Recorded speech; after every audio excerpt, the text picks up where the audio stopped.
on a tune, they do the sundowns, don't you know?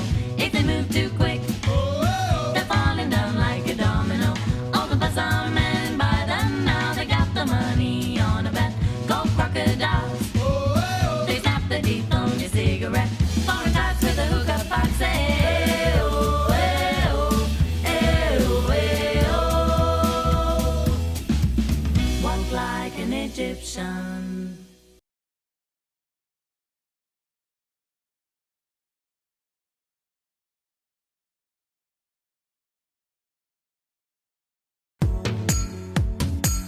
Perjalanan saya di kota Gudeg, Yogyakarta masih berlanjut. Di sini, saya akan mengunjungi salah satu museum terbesar yang ada di kota Yogyakarta. Letaknya ada di dalam kompleks Pangkalan Udara Adi Sucipto. Yogyakarta sebagai kota lahirnya di mana TNI AU ini berdiri. Nah, di sini di salah satu museum yang ada di kota ini kita bisa melihat secara lebih jauh bagaimana dulunya pahlawan-pahlawan TNI AU ini berjuang untuk Indonesia.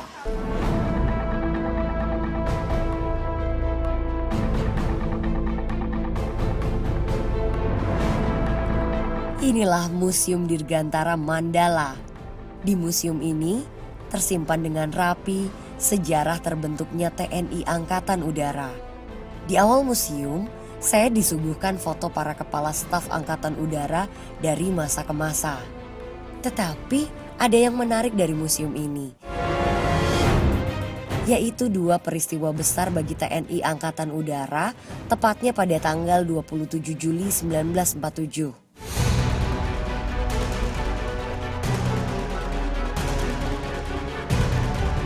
Peristiwa pertama adalah bagaimana para kadet penerbang Angkatan Udara saat itu sudah mampu melakukan serangan udara dengan menggunakan dua pesawat Cureng dan Guntei. Selain itu, para penerbang ini juga melakukan pengeboman terhadap pertahanan Belanda yang ada di kota Semarang, Salatiga, dan Ambarawa pada dini hari. Momentum inilah yang membuat militer Belanda sangat terkejut. Mereka tidak menyangka bahwa Indonesia yang baru saja merdeka sudah mampu melancarkan misi serangan udara. Peristiwa kedua yakni tertembak jatuhnya satu unit pesawat Dakota di wilayah persawahan Ngoto, Yogyakarta. Jatuhnya pesawat ini merupakan ajang balas dendam militer Belanda yang merasa kesal dengan serangan para kadet TNI Angkatan Udara. Di dalam pesawat yang dipiloti Neil Constantine asal Australia serta co-pilot Roy Hazelhurst asal Inggris ini, terdapat 3 orang Indonesia yang merupakan perintis dari TNI Angkatan Udara. Mereka adalah Adi Sucipto, Abdurrahman Saleh, dan Adi Sumarmo. Pesawat Dakota ini sedang melaksanakan operasi kemanusiaan dengan membawa obat-obatan dari Malaya. Replika potongan ekor pesawat Dakota yang jatuh juga dapat dijumpai di Museum Dirgantara ini. Dua peristiwa besar yang terjadi dalam satu hari ini selalu diperingati sebagai Hari Bakti Angkatan Udara di setiap tahunnya. Yang gak kalah seru di museum ini adalah ruang alutsista. Di sini tersimpan berbagai macam pesawat yang pernah digunakan TNI Angkatan Udara dari masa ke masa. Seperti pesawat P-51 Mustang yang bernomor lambung F338. Pesawat tempur dengan julukan si Cocor Merah ini dahulunya digunakan saat operasi penumpasan Permesta. Pesawat ini juga pernah digunakan oleh Ignatius Dewanto untuk menembak jatuh pesawat mata-mata Amerika yang dikemudikan oleh Alan Pope di perairan Ambon. Tahun 60-an merupakan era keemasan dari TNI Angkatan Udara dengan datangnya berbagai pesawat dari negara Rusia. Pada masa ini, tentara udara kita dijuluki sebagai macan Asia karena jumlah pesawat tempur yang dimiliki lebih dari 100 unit. Di ruangan ini pula, kita masih bisa melihat beberapa jet tempur itu, seperti MiG-21, MiG-19, dan MiG-17. Di museum ini juga tersimpan pesawat kepresidenan yang pernah digunakan Presiden Soekarno, yaitu C-140 Jetstar. Pesawat ini diberi nama Pancasila karena nomor lambung di pesawat ini adalah 1645 yang jika diartikan 1 Juni 1945 sebagai tanggal lahirnya Pancasila. Beruntungnya saya karena bisa masuk dan merasakan suasana kabin pesawat ini.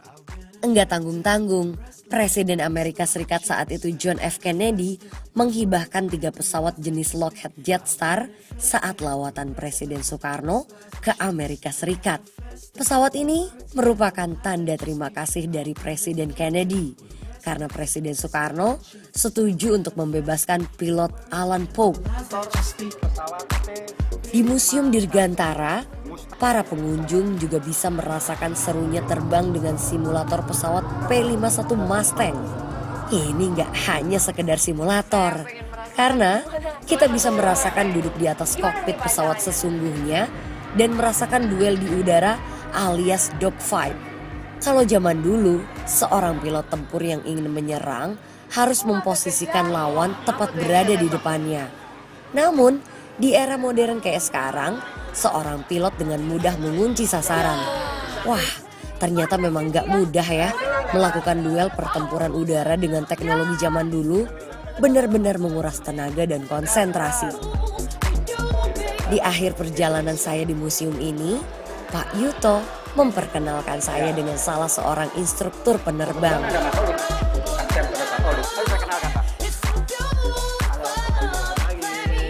Boleh nggak Mas saya ikut ke home base-nya? Ayo silakan. Ya, bawa kendaraan. Kebetulan saya sepedaan ke sini. Loh, udah pakai baju dinas sebagai kapten tapi pakainya sepeda. Ini menarik ya. Bike tour.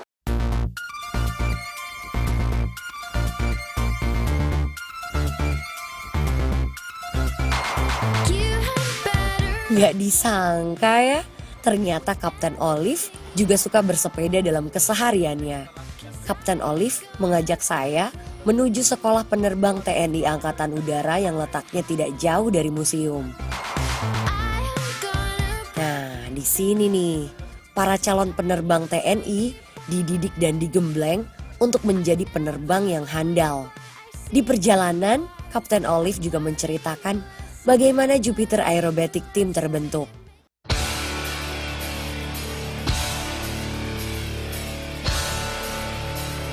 TNI Angkatan Udara pernah memiliki tim aerobatik seperti tim Spirit 78, Spirit 86, hingga tim aerobatik Elang Biru. Jupiter Aerobatic Team dibentuk berdasarkan inisiatif para instruktur penerbang di lingkungan Skadron Pendidikan 103 dengan menggunakan pesawat Hawk MK-53.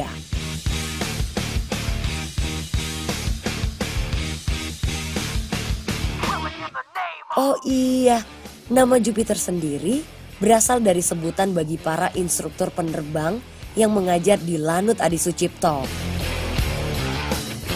Tim Jupiter sempat mengalami kevakuman beberapa tahun, sampai akhirnya di tahun 2008 Jupiter Aerobatic Team dirintis kembali dengan menggunakan pesawat latih pabrikan asal Korea yaitu KT-1 Wong-B. Pada awalnya, Jupiter Aerobatic Team menggunakan 4 pesawat. Setelah itu, menampilkan 6 pesawat yang telah dicat dengan warna merah dan putih.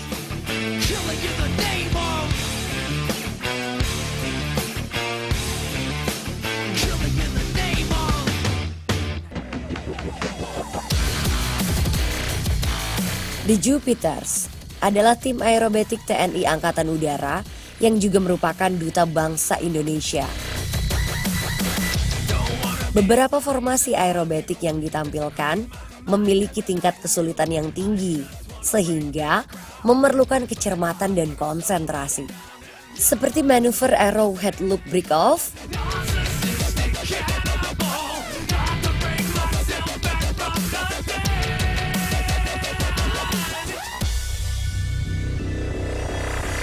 manuver Mirror atau Calypso,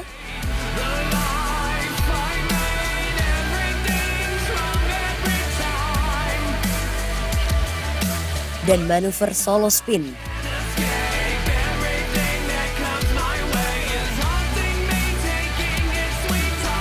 Setiap manuver yang disuguhkan inilah yang selalu menimbulkan decak kagum para penonton.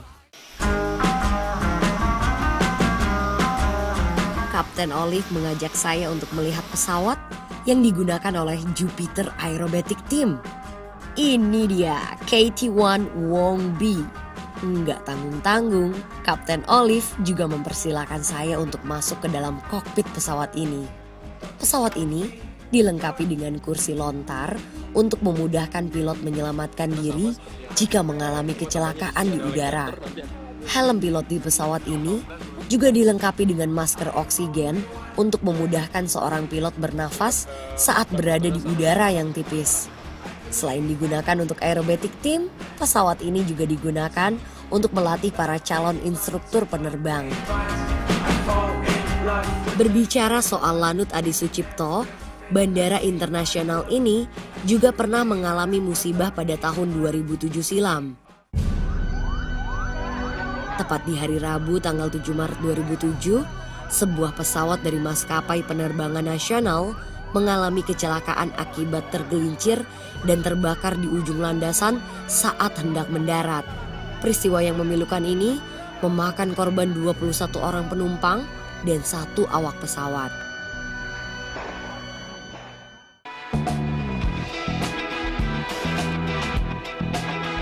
Perjalanan saya berlanjut ke arah timur kota Yogyakarta. Siapa sangka di antara hijaunya persawahan, ternyata saya menemukan perumahan yang bentuknya sangat unik dan berbeda dengan bentuk perumahan pada umumnya. Di dusun Ngelepen Prambanan, rumah-rumah di sini berbentuk bulat dan dicat putih. Tampilannya mirip dengan rumah asli bangsa Eskimo. Bahkan ada yang mengatakan sepintas mirip dengan rumah Teletubbies. Tetapi nama yang benar untuk rumah ini adalah Rumah Dom. Keberadaan rumah ini tidak lepas dari peristiwa bencana gempa bumi dahsyat yang pernah terjadi di kota Yogyakarta pada tanggal 27 Mei 2006 silam. Tak hanya anti gempa, tapi rumah Dom ini dirancang untuk menahan terpaan angin puting beliung. Akhirnya dipilihlah daerah Ngelepen yang kontur geografisnya lebih landai untuk dibangunnya rumah Dom. Dusun baru ini diberi nama New Ngelepen Village. Nah, saya penasaran nih, seperti apa dalamnya rumah Dom ini? Ternyata rumah Dom ini terdiri dari ruang tamu di bagian depannya, kemudian ada ruang tidur di bagian tengah dan ruang dapur di bagian belakang. Bangunan ini memiliki 2 lantai. Di lantai kedua rumah Dom ini, kondisi udara terasa panas saat siang hari. Berbeda dengan lantai bawah yang lebih sejuk karena memiliki banyak ruang ventilasi udara. Nggak heran ya jika bentuknya yang unik membuat rumah Dom menjadi destinasi wisata.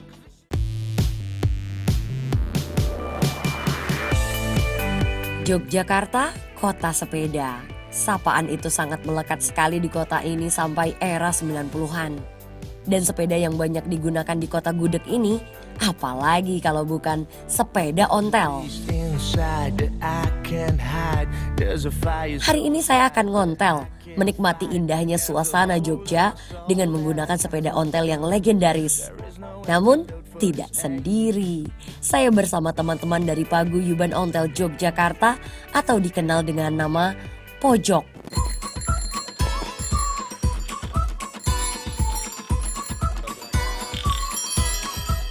Para pecinta sepeda ontel ini memiliki cita-cita mengembalikan kota Jogja sebagai kota sepeda.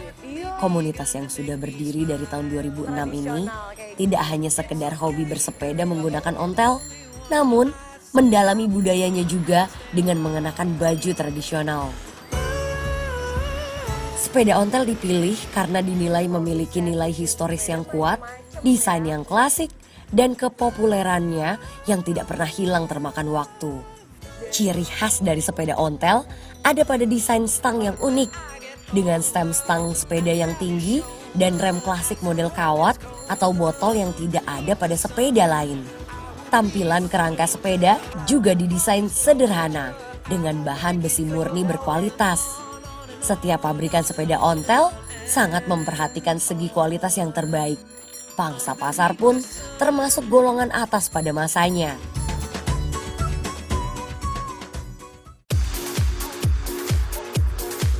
Sejarah sepeda ontel berawal di Eropa, tepatnya di Inggris pada tahun 1790 yang pertama kali dibuat pada sebuah rangka kayu. Pada tahun 1817, mekanisme sepeda seperti batang kemudi dan sistem pedal tercipta dari tangan sang penemu Baron Karl von Drais. Awal popularitas sepeda ontel di Indonesia dimulai pada masa kolonial Belanda. Orang Belanda banyak membawa sepeda buatan Eropa sebagai alat transportasi pada masa kependudukannya.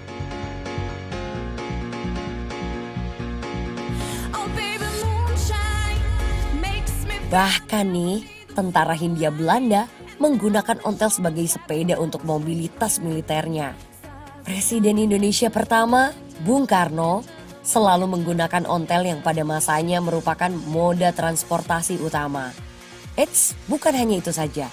Bung Karno ternyata juga sangat lihai beratraksi menjaga keseimbangan di atas sepeda ontelnya. Dalam lawatannya ke India, Bung Karno menyempatkan bersepeda dengan sang istri, Fatmawati. Banyak sekali kolektor yang sudah lama melestarikan dan mengumpulkan sepeda antik ini. Salah satu kolektor asal Jogja yang sudah memiliki 400 unit sepeda adalah Bapak David Handoko. Semua koleksi menawan ini tidak ada yang dijual. Sang kolektor bertujuan untuk menciptakan sebuah museum khusus sepeda ontel. Walaupun sudah berumur, semua koleksi sepeda ontel ini terjaga orisinalitasnya.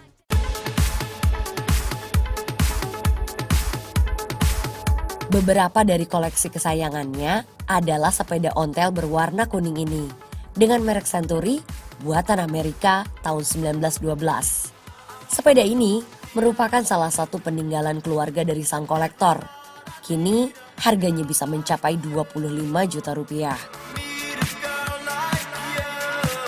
Ada lagi merek sepeda ontel Simplex buatan Belanda tahun 1910. Sepeda merek Simplex memiliki ciri khas berupa logo huruf S berwarna keemasan pada kerangka depannya dan menggunakan lampu berko. Harga sepeda merek ini bisa mencapai 30 juta rupiah per unitnya.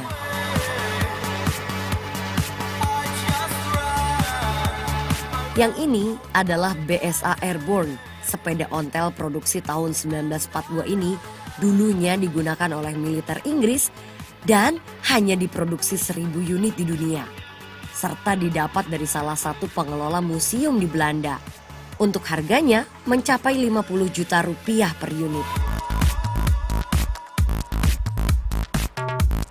Tidak hanya menyimpan merek, di Jogja, tepatnya di kawasan Sedayu, terdapat sebuah bengkel sepeda ontel yang cukup melegenda. Inilah bengkel Margono, yang ahli dalam urusan merestorasi sepeda ontel, terutama dalam pengecatan frame sepeda. Untuk masalah restorasi, prosesnya diawali dengan mengganti bagian yang rusak dengan suku cadang yang baru, lalu dengan proses pengelasan dan memodifikasi sepeda sesuai dengan bentuk aslinya. Proses akhir adalah pengecatan ulang secara menyeluruh dengan bahan cat pilihan yang terbaik. Kualitas bengkel Margono terlihat dari warna catnya, yang semakin lama akan semakin bagus.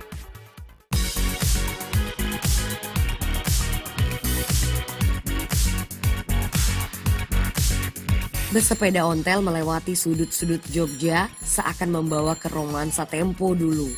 Meskipun sepeda ontel sudah terbilang tua, namun tak lekang oleh waktu. There ain't nothing left to say.